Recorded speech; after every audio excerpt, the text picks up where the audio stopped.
when the Snyder Cut was made available for streaming in March 2021, it also performed well. The absence of official data from HBO Max, which they typically do for other high performing movies, had made it difficult to fully understand the situation, but a good amount of third party data demonstrated that it was competitive with other 2021 releases. This is especially noteworthy given that it had a smaller marketing budget and was widely perceived as a simple alternate cut of a movie that was released in 2017, which was a box office failure. So yes, the one that like, oh Zack, we got kick you out and bring Josh Whedon to make this a great movie and and please the other fans who hated Man of Steel and Batman vs Superman. And guess what? It performed one. It did not perform good at all and lost more money than it did made money. So yeah, they gave all the Twitter mobs and people who hated Zack Snyder movies the movie that they wanted, and they end up hating it.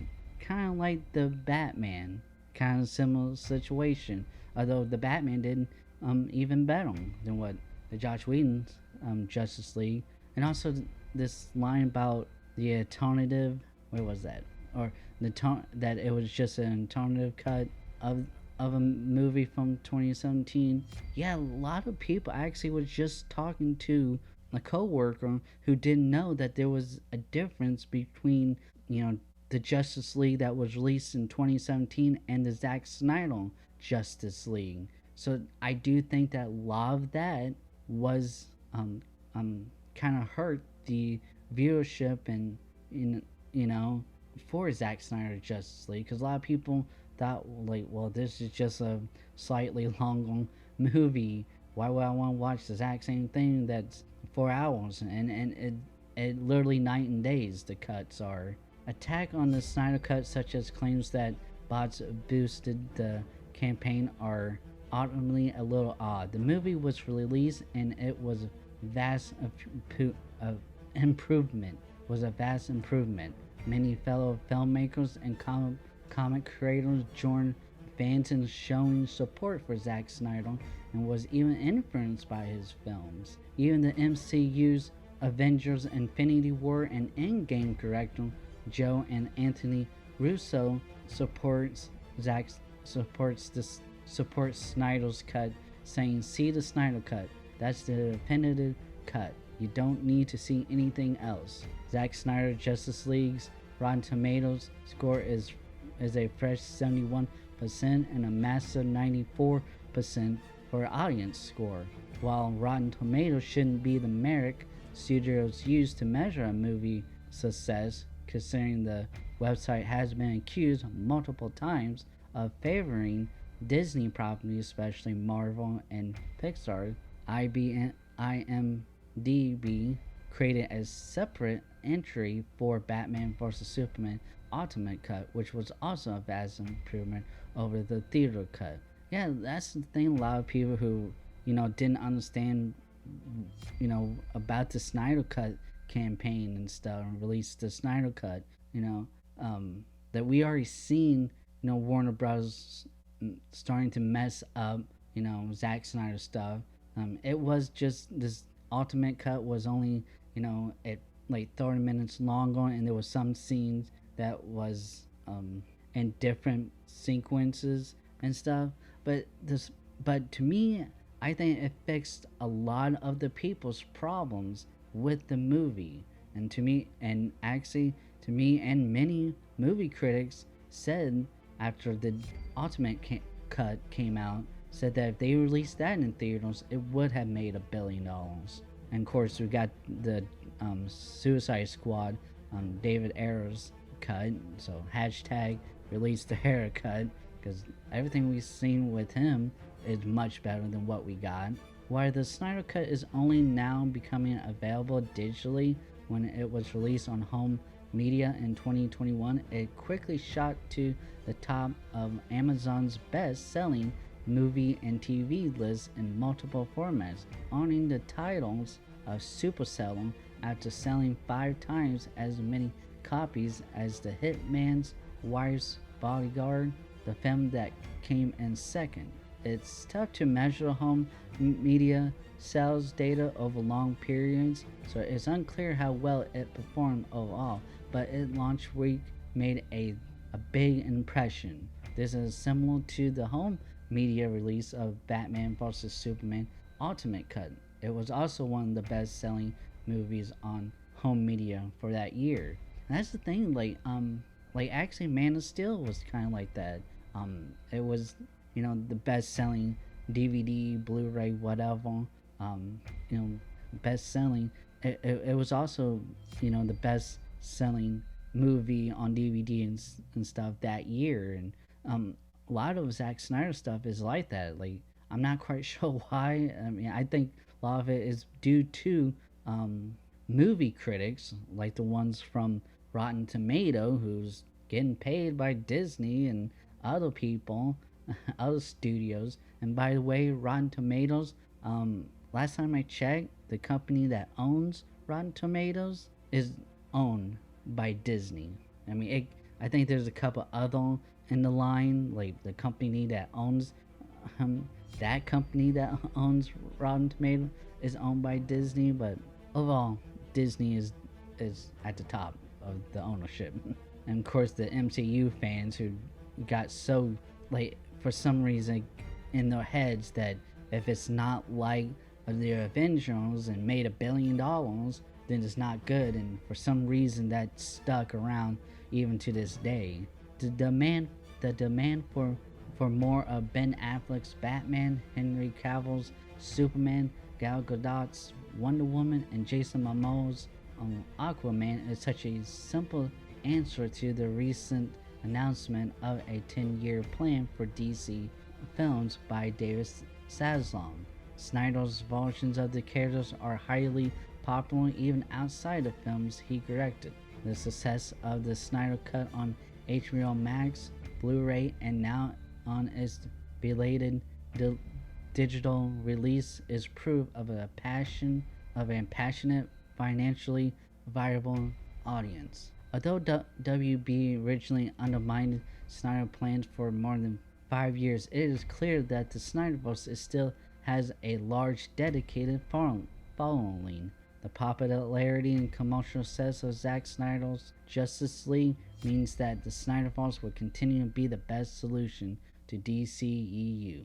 So yeah, keep this real short because that was a very long article, but I want to, everything out there, and there's been a lot of news about this, the DCEU and the Snyder Cut, and it does sound, unfortunately, it's going to be a soft reboot of the Snyderverse and not exactly a hard reboot, I guess. I guess not an actual restoring of the Snyderverse. It seems like a lot of the Ben Affleck's Batman, Henry Cavill's Superman and stuff are coming back, but all these guys seem like they are gonna be coming back. We haven't really heard nothing about Ray Fisher, but so far everyone else sounds like they are coming back. Henry Cavill, I think they're trying to work with it. It seems like he doesn't want to just come back and do cameos. He wanted to come back to do what Zack Snyder set out to be, and to create a Superman movie that's like Captain America, the Winter Soldier, and Civil War and Avengers. Like, that's what he wants to do, not and Shazam at the end, he then you saw his face, and I think Peacemaker and stuff. He doesn't want to do that. And plus he has a whole bunch of other movies that he's been working on, so they working with him so that he can come back. But I really think he is going to be coming back. And unfortunately, though, it seems like Zack Snyder might not come back, though. He is also very busy with Netflix and stuff, so he probably can't come back due to a contract with Netflix and stuff, but um, I can see him coming back as at least the producer and writer of a lot of this stuff. I mean, look at Wonder Woman, the false Wonder Woman movie. That was very good. I think Man of Steel and Batman vs Superman was better, and of course the Justice League, but I think it's right there next to them, you know. Um, and he did was pretty hands on and worked with Patty Jenkins closely with her and stuff. And he was the producer, he was the co-writer, did help a lot with the special effects and stuff. And he did have a small little cameo in it, in the one of the flashback scenes and stuff. And you saw a lot of like the Zack Snyder signature techniques and stuff in Wonder Woman movie. But when you go to Wonder Woman 1984, you don't see none of that. Like, and that movie sucked. Like, it was not produced by Zack Snyder. It was not co-written by Zack Snyder. Zack Snyder was not involved at all, and ended up sucked. It sucked, and all these other movies that Snyder is not involved with also sucked. I mean, it's just clear that Zack Snyder should be like the Kevin Feige of DCEU. And a lot of people saying like if he can't do it, have his wife Deborah Snyder. That way you can still have a way to be in there, and someone who's have been producing comic book movies and stuff her whole entire career. Yeah. What do you think? What do you think is the best solution for the future of the DCEU? Do you want the Snyderverse to come back?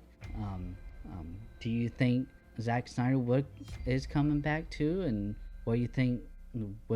Do you think we're gonna get the Batman movie? What do you think about Matt Reeves' Batman movie not being greenlit yet? Which kind of surprising considering that it was a very good movie and that it did quite well at the box office, and I think it's in 5th place at the highest grossing movie of the pandemic, the past 2 years of the pandemic. So that's very good either way you looked at it, as long as you admit that Batman vs Superman was also did well at the box office. It just didn't do as well as they hoped, which I'm sure that the Batman didn't do as well as they hoped. And again, that was a movie that trying to please all the people that didn't like the Batman vs Superman. So yeah, make sure you like and subscribe.